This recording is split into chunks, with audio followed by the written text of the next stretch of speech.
between a stage and the audience, we normally keep a distance of 20 to 30 feet. That's a basic that we have to follow. So that is what. So we'll have to define the kind of artist who's attending and doing the show, and based on that, we'll have to plan how do we manage the crowd.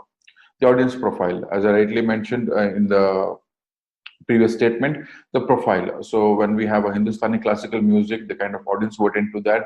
When we have a rock show, the kind of audience who attend to that. When we have a public show, it could be a Ganesh Utsav or it could be anything, the kind of audience people who are attend. When we do Kumbh Mela or Ran Utsav or the boat race, everything happens, or many Jallikattu or anything of that kind of event happens, the kind of crowd or the audience profile, people who attend, and accordingly the arrangements have to be done so that there should not be any mishap or any nuisance created for the other people who have come with the sole intention of enjoying the show.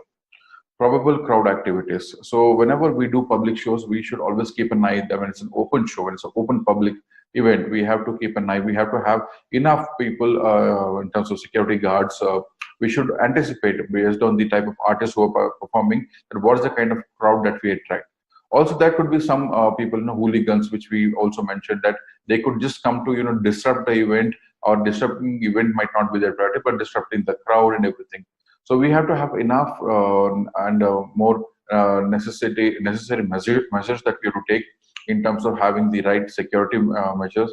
For example, when we do a lot of concerts, so there is multiple levels of security that we induce, multiple levels of checking in terms of people carrying liquor, people carrying cigarettes, people carrying lighter, or any kind of objects which might prohibit or kind of create nuisance, or can be used to create nuisance. Such things are profiled even before they enter the venue.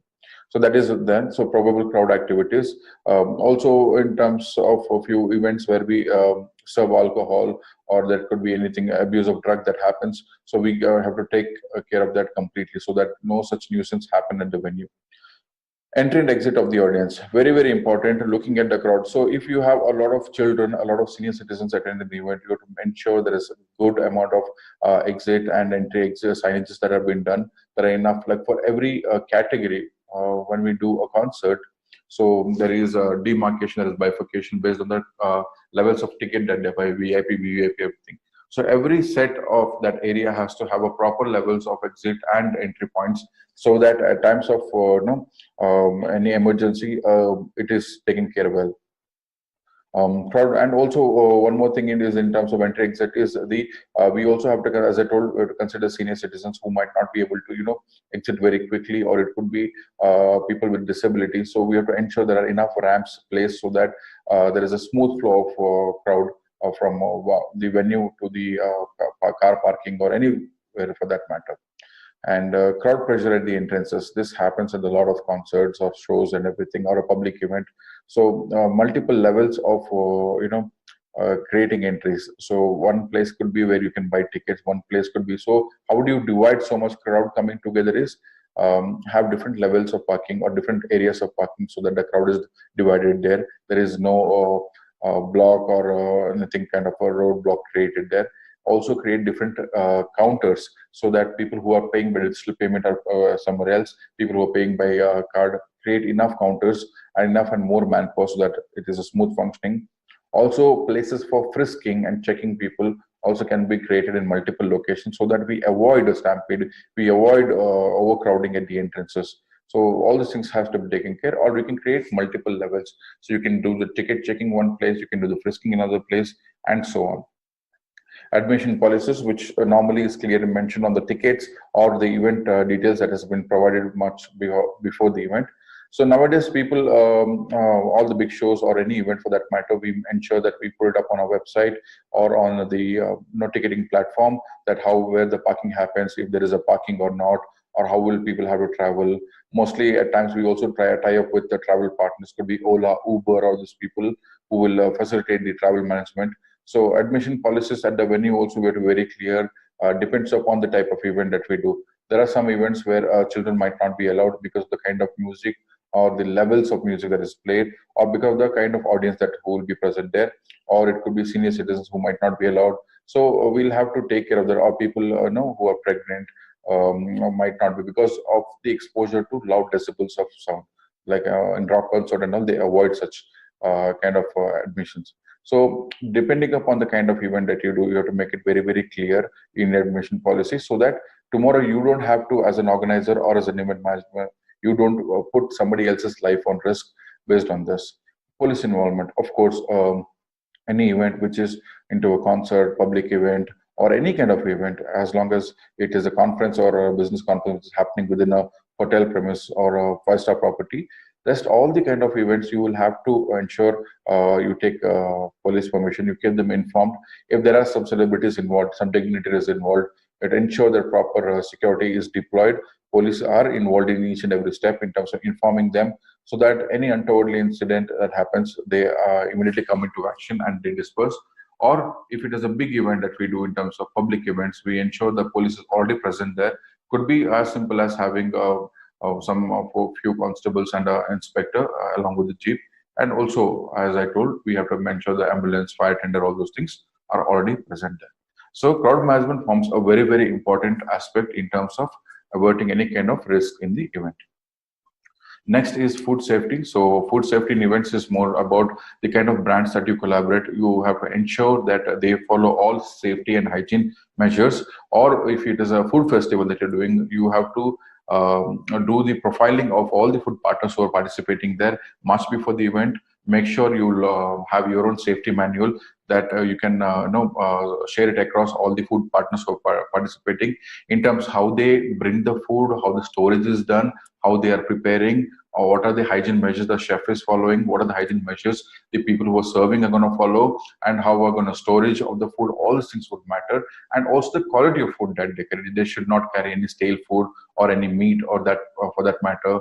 And if it is an event that is purely attended by people who are only vegetarians, then you have to make sure there is, or if it is an event where both veg and non-veg are there, but you have both kind of crowds coming, then you have to have a proper demarcation among veg and non-veg area. The cutleries that are going to be used, the way that it has been disposed, all these things has to be taken care by the food partners, but by the manual that as an event manager that you're going to create. And also tasting of the food and all those things. So tasting, I would say, can come to the second part. Yeah, food taste can be at times bland, but ensure that it's very hygiene and all the safety norms are followed in terms of serving the food. Drinking water safety and quality, one of the most important aspect of any event that we do. Nowadays, what has happened is that we have started adapting a policy where we convince our clients, or most of our events that we produce, we try and avoid plastic bottles of water, because it's just adding to the the amount of wastage that is already there in the world. So we try avoiding plastic water bottles. So what we have done is that every event we brand, we give the attendees, the delegates, branded bottles, glass bottles, and we create a lot of refill stations across the venue. Again, the refill stations are all, again, it could be Bisleri, Baileys, or Kinley, reputed brands who have certain certification and accreditation to give safe drinking water. We ensure refill stations are kept within the accessible limits, so that people don't have to move much, and they refill that, so that we avoid. So there are a few events that we do which has around 5 to 10,000 people attending. Just imagine if every person saves 2 bottles of water. In an event itself, we've said 20,000 plastic bottles. So imagine if thousands of events adapt to the same technology, what impact it can create. So this is something that we are looking, but every event you have to ensure that whether they are giving them bottles, or at least create refill stations, and then have some paper cup or recyclable options in terms of proper water consumption. Next, we're going to talk about alcohol and bar areas. Not many events have this option, but yes, a few events where we have alcohol and consumption as a part of it. Could be some conferences, or could be some concerts, like Sunburn has alcohol consumption. Ensure that proper licenses are taken. Could be a day license. If you're doing an event in a property which already has license, it will be a lot more easier. But you're doing an event in an open ground or in a secluded location where there is no license or something, ensure you speak to your local authorities, ensure you speak to the excise department, secure the permissions much earlier. Don't go or don't rush into a last minute thing. Nothing works last minute in India, of course. I'm sure you all know that licenses or any kind of permissions last minute is more of a hassle. So what you have to do is you have to ensure that you apply all these things at least 3 to 4 weeks prior. If you're doing big shows where thousands of people are involved and crores and lakhs of money is involved, So ensure it is done much prior. I would say at least 1 month or 2 months prior. You make sure you take all the licenses, and in terms of serving, ensure you collaborate with good brands. All safety measures have been taken care. There are a lot of glasses that are going to be used. There are enough and more dustbins and everything created, so the glass or whatever the cutleries that has used are properly disposed, not creating any kind of nuisance. The alcohol or the bar areas are situated towards the um, uh, in the event area. You have to bifurcate where it's going to be situated so that it won't create any kind of nuisance to the event performance. So all these things has to be taken care when you do. So a manual has to be done for that also. Sanitary facilities, very important whenever we are doing an event which is not in a properly constructed venue, like I'm talking about an exhibition center or a hotel. Normally they have all the thing within their building, but when you're doing it in an open ground or something, you have to ensure that you have proper sanitary areas created. It has compost pit and everything is done. Today we have a mobile loos and everything for men, for women, and a proper hand wash areas. Everything can be created. Mobile toiletries are present. So, but ensure that it is covered well. It is covered well from all angles. It's covered from top. A proper bifurcation or demarcation has to be done, like men's toilet, women's toilet, and proper supply of water has to be done. You have to ensure that you have enough housekeeping staff present there, so that any refill of water or continuous cleaning of each and every toilet has been done every 1 hour. All these things has to be taken care. Signages, proper signages has to where the restrooms are situated, enough lighting so that there is no problem when you identify the location, and any kind of slippery surfaces, like if it is done outdoor, ensure that enough carpeting or matting is done so that people don't tend to slip, because it might rain at that location, anything can happen. So you have to take care of all these things. And it should be easy access also. You can't have complicated toiletries also. It should be something which people know. If required, you can put some instruction manual outside the toilet restrooms so that people know how to use the mobile toilets, all those things. So you can do that, have enough people around so that they can help. If there is some senior citizens, if there is a ramp or something, if it is a wheelchair movement that has to happen, all these things has to be listed down and considered even before you do your sanitary facility planning in your site layout. Sanitary provision for people with special needs, which I already mentioned. You have to ensure that the toilets, mobile toilets, or anything that for that matter which has been done are are friendly for disabled people also. There has to be access for wheelchair, or people with special needs can be able to access. So you have to ensure, if in case it's an outdoor location, not able to create that, then ensure that you have enough volunteers that will help these people to reach out to that location, and they are able to use those facilities. Sewage disposal and waste management, very important.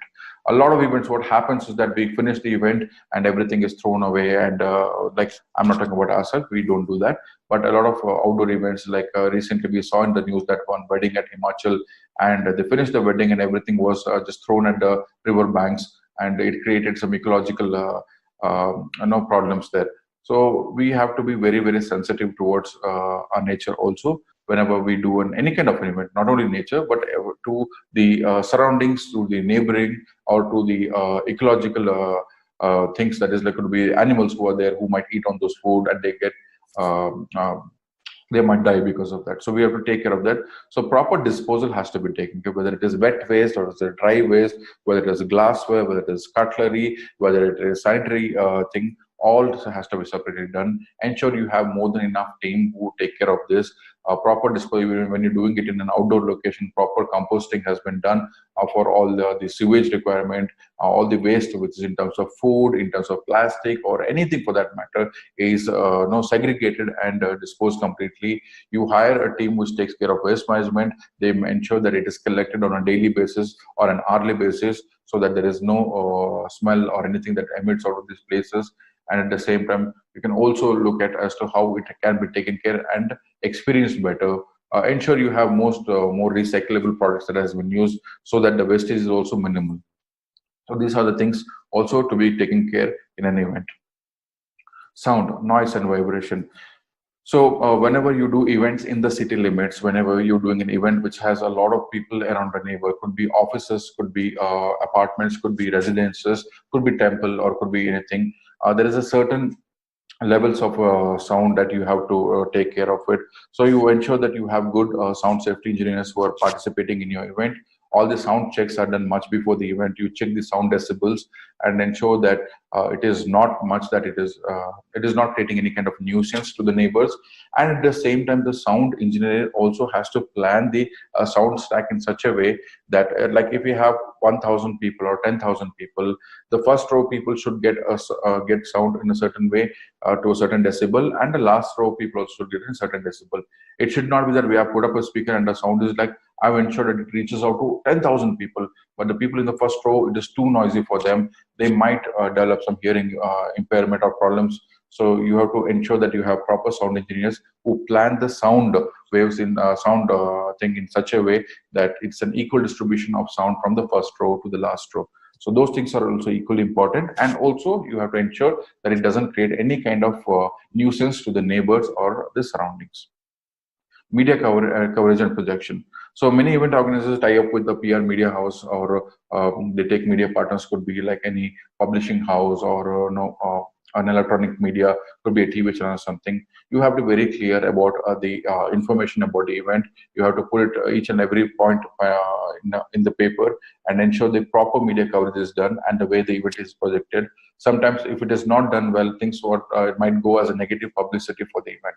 So it is very, very important that you cover that risk through making sure that all the points are covered much before the event, and you also have a proper objective as to what is the how you're going to project the event, what is the audience that you're going to project. Last but not the least, very, very important. This is something that we have started adopting for more than 7 years now. Way back in one of the IPs that we launched in 2013. Since then, we have been very, very strongly following event insurance.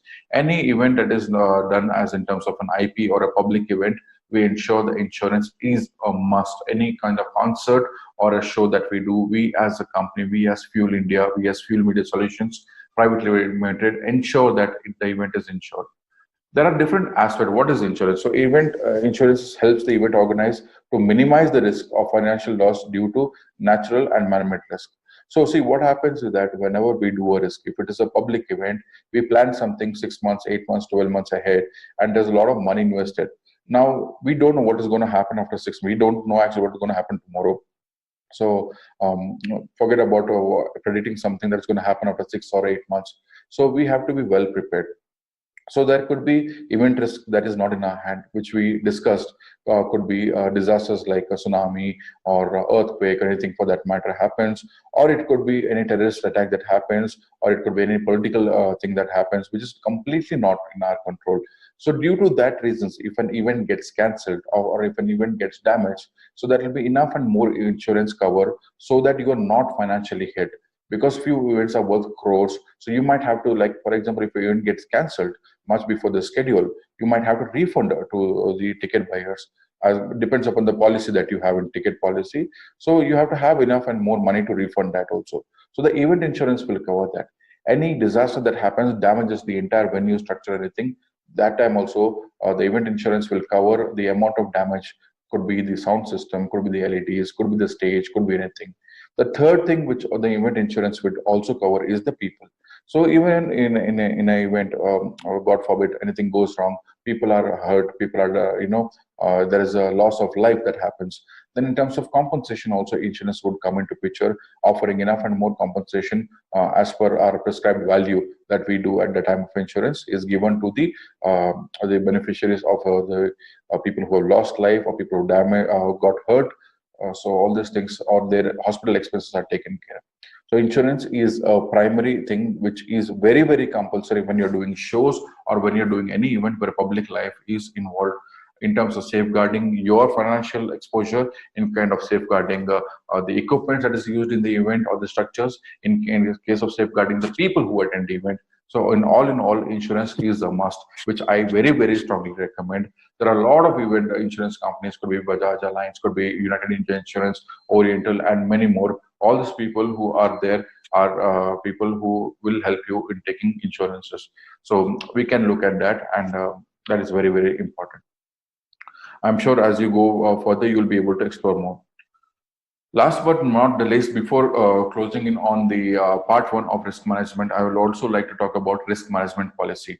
So, risk management policy, as I mentioned, in every sector could be the fire and safety, could be the food safety, could be the insurance, could be the sanitization or the sewage that is going to happen, or could be the site where everything. So, risk management policy is something which is kind of not compulsory yet, but it is something that we as an organization have made it compulsory, or a lot of organizations follow. So you have to have a certain policy drafted in terms of every aspect of performances, could be in terms of finance, could be in terms of operations and everything, so that we, or could be in the venue thing. So based on the event organization, a comprehensive risk management manual, I would suggest, should be developed so that every department follows it by default, and any such instances can be averted by having this manual in hand. So, with this, we come to an end of the part one of risk management. I hope this part one, which is 3 sessions where we spoke about types of event risk, then we started speaking about safety norms. We covered a lot of aspects under safety norms, and today I end this part one with the safety norms. All the points have been covered. This is something as an event manager, other than the daily events that we do, how to do event, how technically, how creatively we do this event. That is, yes, that is a part of our learning. But how to avert any kind of risk that happens, and how to. So that's why if you see, for the other topics we did dedicate some time, but for this I've dedicated more and more time. The reason being, I want this to be a part and parcel of every event manager when they do, is to take care of risk. So risk management is also very, very important in the event management. So thank you all. I hope you this session opens up to a lot more ideas for you. Look up on Google, look up on YouTube. You get more information on this, and as you start working, equip yourself with more information. So one last thing before I end here is that how we upgrade our technology every month, every year. In a similar way, the risk management policies also have to be upgraded. You will have to keep yourself updated on the latest risk management policies that are there in the industry, or different vendors, or the different sectors that follow. Keep yourself updated, stay safe, and have a good day. Thank you all.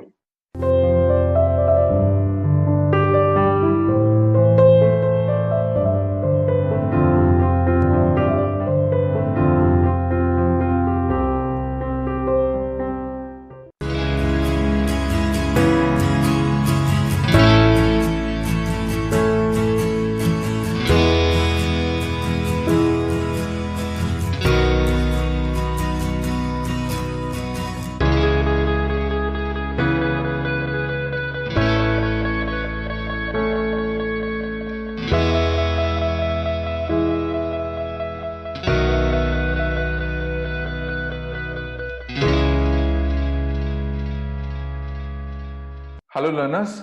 Hi, this is Pradeep Naik here, CEO of Fuel Media Solutions Private Limited. I welcome you all to another exciting session of event management. Today we're going to talk about risk management process, and under risk management process we're going to talk about risk assessment and risk evaluation. In my previous sessions we did talk about different types of risk, and we also spoke about the safety norms that is involved in handling those event risks. But today we have to understand as to how do we identify those and how do we assess those risks. And to help me with the risk assessment, making it more easier for you to understand, I shall share a small presentation with you. Allow me. Right. So as I mentioned, our session today is going to be mainly focusing on risk management process, and under that there are 4 different types, or 4 different categories, out of which the first one is going to be risk assessment. So what is the actual risk management? So this risk management is a process to minimize the physical, financial, or emotional, any kind of damage that happens due to unwelcome circumstances. Few things like in our types of risk, we spoke about external risk and risk related to the event operations. So some external risks are not in our control. So anything that happens due to unwelcome circumstances is what, to avoid all this, is what the risk management process is put in place. So it all depends upon how effective our risk management in terms of our approach, or proactiveness that we show, or what is the standard operating procedures that we follow in the part of risk management is what would accustomed to how we handle the risk effectively. So risk management process, it's like an ongoing process. How we have things with technology that upgrades or kind of updates itself every year. In similar way, risk management is an ongoing process. It begins with planning and completes only after the event is over and everything is winded up. So it is a total process. So in today's session, we're going to start talking about the first process, that is risk assessment. So risk assessment is the first step in the risk management process. It involves identification of possible risk that we may face in the event. In the previous unit, we might have also learned about different types and all those things we spoke about it. But in risk assessment, the first and foremost thing that we do is to identify risk. And depending upon the size, type, and location of the event involved in it, potential risks are identified. So the first one, as I mentioned, we have to identify all possible risks. So it's a very like unique in itself. At the beginning of any event process, the assessment meeting is conducted. Like if we finalize on a very big event, it could be a concert or it could be about a big exposition or a show that we're going to do. So the first and foremost thing that operations manager, the event manager, the entire team who's involved in that project will sit and identify all the areas of risk. So how do we identify all the areas of risk? On what basis do we identify all these various risks? Are the below. The first one is past experience. So if I have already done a concert previously, if I've done an exhibition previously, I know how my experience was and how it was on that location and that on that plane or land that we're doing, or it could be a convention hall, it could be anywhere. So the first and foremost thing is the past. How do we identify is based on the past experience. If I've done any previous event there, if I've done a similar event, if I've done a similar event to the client, or is it the same kind of crowd that we've done? Second is direct observation. Like we are already planning stage and we know what are things. I'm going to a site to do the recce. I'm seeing what is happening there. So that is direct observation. Okay, I can see that there is a slope towards the end. The height of the ceiling is limited to 40 feet, or there is a converging ceiling. That means the ceiling is reducing at a certain angle. So, and there are only 10 exit doors. So all these things is direct observation. Meeting with the event stakeholders. Now, when we put up a big show, there are many stakeholders, for the sound guy, light guy, generator, electrician, structural people, and everybody. So we call for a meeting with all the stakeholders, take their opinion, again, based on their past experience of that venue, based on their past experience of the kind of event that they've done, or based on their experience of handling similar events or anything that they would have observed in terms of direct observation. And discussing risk with staffs and volunteers. Of course, so all this identifying happens in that meeting only. So when we put across and everybody will put their points, and that's how we come to the consultation with local authorities, including police and fire department. So now if I'm doing it in an open ground, if I'm doing it in a unique venue, like for example, sunburn happened at one on top of a hill in Pune, way back in 2016 or 17, I believe. So what happens is that when you're doing in a place where the topography is very challenging, like you're doing a Hornbill festival or something where the topography is a challenge, the weather is a challenge, the local authorities are a challenge. So then what you have to do is you have to consult your local authorities saying that can we do all these things at this location. And since they live in that place, they know what happens. They might know the soil conditions, they might know the weather conditions, they might know if it rains, what happens. So it is very, very important that we consult with the local authorities, including police and fire department, and asking for emergency service suppliers. So yes, of course, if you're doing it in a new location, we have to ensure that all the emergency suppliers, that could be fire engine, could be ambulance, and all the like in case it rains and there is an excavation that's going to happen, then we have to make sure that the JCBs are already kept in standby and all those things. So again, brainstorming risk for the whole event by the event risk management team. So now the event risk management team, mostly in smaller organizations, are the operations team itself.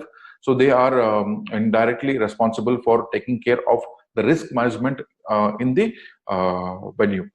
But in bigger organizations or organizations that are involved in creating very big events or larger than life, could be Olympics, could be Commonwealth, could be IPL, or could be the FIFA that happens, or the IFA that happens, or any kind of that matter event which is very, very big, large in scale, there will be dedicated event risk management team. Then their work and their work or their duty is only to ensure the event risk management process, from assessment to evaluation to identifying to creating reports and everything. So there is a dedicated risk management team.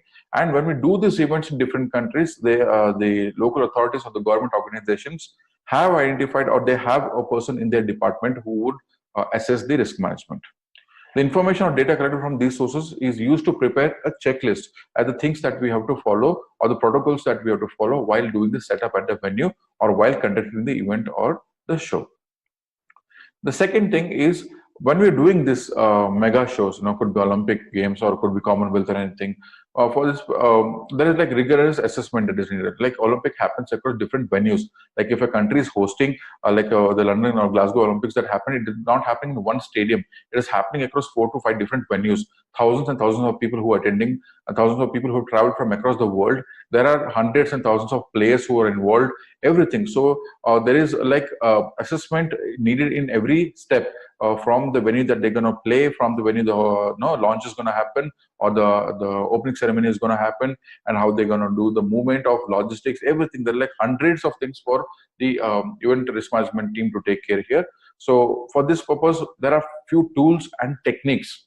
So randomly, as I said, initially event management was a much unorganized sector, but as we progressed, we made it more organized and more secured, and that's when a lot of standard operating procedures came into place. And similarly, for risk assessment and management, there are a few tools and techniques which everybody kind of use. It's not compulsory that you use all these tools and techniques, but events of that scale ensure that the event risk management team puts in place all these things. So what are those tools and techniques is what we're going to discuss further. The first is test events, event modeling, or event incubating. So there are two ways of explaining this. So test events are like in a smaller scale. Test events, when we talk about it, is like doing a trial run. So if there is a show that is happening, we're going to do a trial run. We're going to do the ground check, or this like if before the IPL is played, the ground is checked well. They do some rounds of testing on the ground and everything. That is called test event. So you do one stage show, you do one stage performance, and see if the strength of the stage is good, the backdrop that is used is good, the lights are giving good effects, the smoke machine is all working fine. So you do testing. The second thing that you do is event modeling. So large scale event, they do a smaller model of it, and they the scaled down model of it. So 1:16 ratio or 1:20 ratio, and they see if everything fits in place, if there is good walkability space, if there is an emergency movement, is there enough movement for emergency, and everything is accessed in that model. So that is another. So the Olympic Organizing Committee carries out a detailed schedule of smaller events that test aspects of the overall plan. So like if there is an opening ceremony that is going to happen for the Olympic, they're going to do a small scale individual check of each of the elements that is involved in the opening ceremony, just to ensure the final event happens as they expected and not creating any kind of risk to the audience or to the investors. Next is the feasibility test, or what I call as the feasibility study. So we did touch upon the feasibility assessment during our safety norms that we were discussing under the risk management. So what are the factors that we have to consider under risk assessment for the feasibility study? The sufficiency of lead time or to organize the event. So very, very important. So what happens is that always the event manager or the event company is excited about a new project, but at the same time we have to be realistic about the time that is required to put these things together. So if when you know that it's a huge venue, if it's a big show that you're going to do, and you know it is going to take 12 to 15 days plus another 1 day buffer because of weather condition, etc., you should evaluate the lead time properly. You should always, but at times I'm sure venue might cost you money, so you will work against the money, time, and everything. But however, if the venue is something, if the money is not a factor that you have to consider, or if it is not a burden considering the risk of the setup, then I would suggest you properly assess the lead time for you to construct the venue, for you to put things together. Or the lead time could also be for the entire project. Like if I'm doing a sponsorship, like if I'm doing a big concert and I have to market, I have to announce the artist, I have to do the marketing, I have to generate sponsorship sales and everything. I should know 3 months is a good time, 4 months is a good time, 6 months is a good time. Is it good time to do the sales for the exhibition, number of stalls to be sold? Is it good time? So all these things has to be said. So sufficiency of lead time, that is one. The date of the event and whether it clashes with any other event may significantly affect the success of the event. This is more like a blockbuster movie releasing, like Salman Khan's movie and Shah Rukh Khan's movie releasing together. I'm sure it's going to be a challenge, both of them. So what happens is that both are like the big khans, and both will be affected very badly. But at the same time, just imagine if there is a Salman Khan movie and there's a small star movie that is releasing, full effect. Of course, a small star, right? So I'm not comparing apple to apple here. What I'm saying is that if I'm doing a concert, or I know time and again I keep giving concert as an example, but that is the easiest way for us to understand. So if I'm doing a concert on Arijit Singh on a particular day, and on the same day there's already another Shreya Ghoshal concert, then it would be a problem. The reason being it might not generate enough ticket sales or sponsorship. The reason being there will be few, not there will be a lot of people who like both of them. Then they have to make a choice. Whereas if you have it on different dates, there are chances that a person who likes Arijit Singh and Shreya Ghoshal will attend both. On day one, he'll go there, and day two, he'll go there. So ensure that your dates are not clashing. Ensure the dates are not clashing. The reason being, um, it could be like the financial year end, the month end, people don't have money, and all those things. So there are a lot of elements that you have to consider and think before you finalize on the date. And again, you have to also look into like if there are elections happening during that dates, or if there is any big government event that is happening, or a political event that is happening on that day, so that there is a movement of traffic is not affected. All these things has to be considered. It's not on a Monday and all those things. Okay, and the budget and whether the event can be run without incurring a loss. Of course, very important factor. The degree of support that can be gained